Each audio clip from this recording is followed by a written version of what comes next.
I see technology really unlocking the capacity of our restaurant employees, but really taking that cognitive load off of the employees and really automating that, making it easier for them.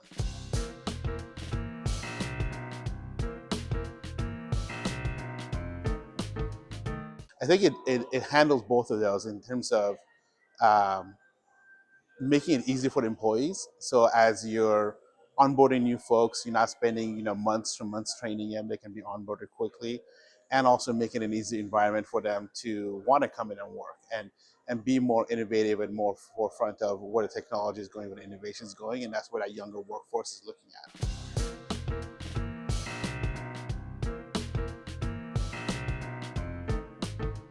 Yeah, I think that's where that holistic approach comes into play, where you're connecting your front of house technology and your back of house technology into a one platform to be able to communicate with each other and really eliminate that cognitive load.